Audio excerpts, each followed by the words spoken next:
Welcome back everyone to Echo Valley Homestead. As you can see, we have quite the project ahead of us today. We have the rooster that has fallen over that's 9.5 feet tall, and today we are going to be attempting to set it back upright. And so I'm not sure exactly how we're going to do it yet, but it's going to be tricky.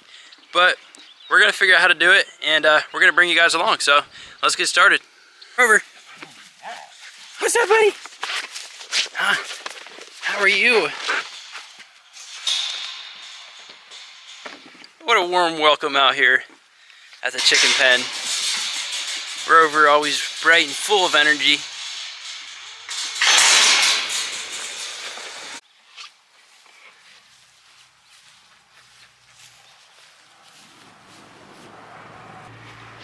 So here's the rooster, 9.5 feet tall, made out of fiberglass, and it blew over in the windstorm that we had recently.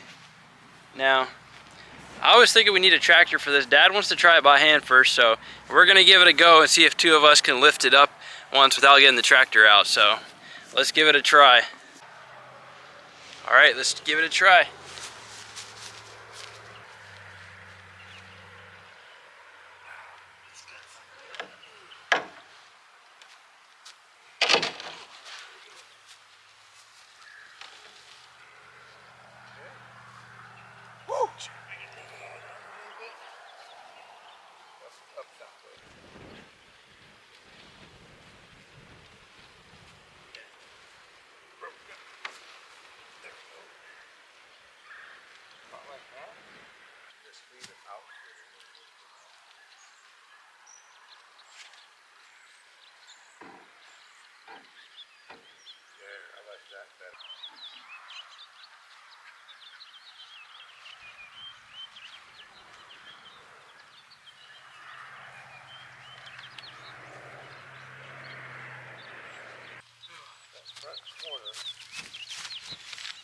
We got it. Now we're just leveling it, putting some blocks underneath it, and then we'll put the cement blocks back on top of the pad here.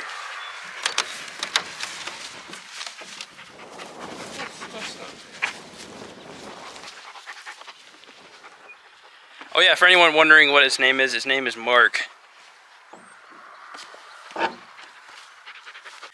So we didn't actually name him that, but it's actually a really cool story about how he got that name. So we got this rooster. So first of all, you're probably wondering, where would you get an 8.5 foot tall rooster at? Well, we got it about an hour south of here. So there was a place that made custom statues like this. They made cement statues, and this was like their display, which was actually made out of fiberglass. So this wasn't like for sale, but that company actually went out of business, or they actually moved. That's what it was. They moved like down to Texas or something, and so we talked him into buying this rooster from him, and that was probably 2 years ago. So anyways, then we had a crew come in to put some doors on our house, and they're telling us that oh, you have the rooster named Mark. You have Mark out there in your pasture. And so we asked them, like, what do you mean? And then they were telling us how they used to drive down like an hour south, and every time they go by it down there on display, they'd be like, there's Mark. And all of a sudden Mark went missing. So then when they came here, they were pretty glad to see that Mark was still around and that he just moved to a new place and was relocated. But I'm not sure why they named him Mark. I don't know if they had a reason, but that was just the name they gave him. And so I think it was because it was a landmark. Oh, is that why? A landmark. It was a landmark, so they named him Mark. That's why. Okay. That makes sense, I guess, a little bit. So we just kept that name for him because now he's a landmark here. We're known as like the farm with the big rooster up front. Now he's standing tall again.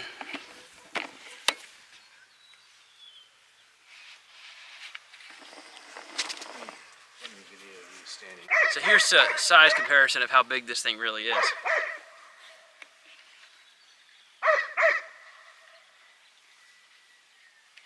8.5 feet tall next to a 5'8" guy right here.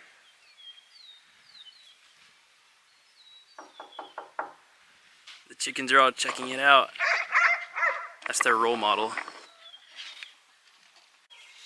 So I'm just walking back. I want to give you guys a little tour of the rest of our roosters that we have besides this 8.5 foot one. I just want to add a little note in here. Our next video, or in the future here, should be pretty soon, we got a surprise I want to show you guys. It's the newest addition to the homestead, something we've thoroughly researched. something you're not going to want to miss. So we're going to have probably many videos coming out on it, but make sure you subscribe or get notified, whatever you have to do, because you don't want to miss those videos, because it's pretty exciting, and I'm really excited to show you guys, so make sure you stay tuned for that. So I figured while we're on the topic of roosters and the different roosters we have around the farm, I thought I might as well just show you the whole collection. So by our basement here, we have this little guy who's, I'd say, about 4 feet tall, and we have his twin over here. So these are both cement, and they're actually from the place the big 8.5 foot one came from. And then this isn't a chicken, but it's still pretty cool. This is Carolyn's flamingo, which is also almost comes to about head high as me. We need to paint that one yet sometime. But so their display, what they had where the big rooster was, where Mark used to be, they had these little ones on the sides of it, kind of like we have here on the drive, and then the big rooster was like with them, you know. So we got those little roosters from them and tucked those into the deal with the big one, so got those from that place. And then the other one I'm going to show you is our actual 6 foot cement one. So right here we have our 6 foot tall rooster. This one's actually cement, and this one is, what do you say it is, Dad? 1,500? About 1,600. About 1,600 pounds of pure concrete, pure cement. And so this one, there's actually 3 of them. It has 2 other ones that are just like it. And so the other ones, there's one at the Berlin's Homestead, which is a restaurant near us, and then there's one over that we just saw in town that's also very similar to it. But as of what we know, these are the only 3 that exist of this exact style of it. So this one we also got off of the side of the road. We found it used to be on display also. Somebody had it and they were just displaying it, and we kept talking to them. We're like, if you ever want to get rid of that, you know, call us. We're interested in it. And they didn't think they would, but took some talking, but eventually they decided to part with it, and so here we go. Got this one sitting back here too. This was the first one of our collection, kind of started our love for collecting roosters, and we just like to collect them because it's something unique and something that you don't see very much of.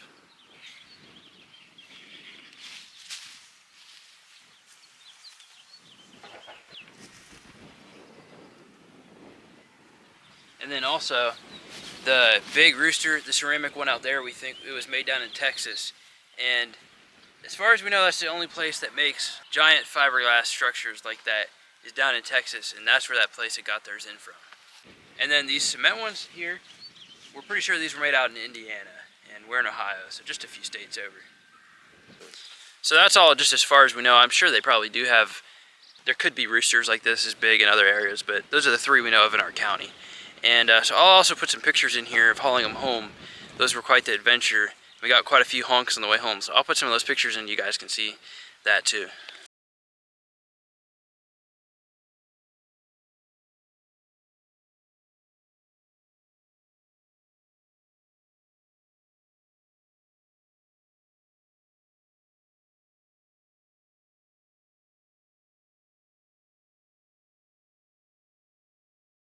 So thank you everyone for watching this video. I think that's going to do it for us today.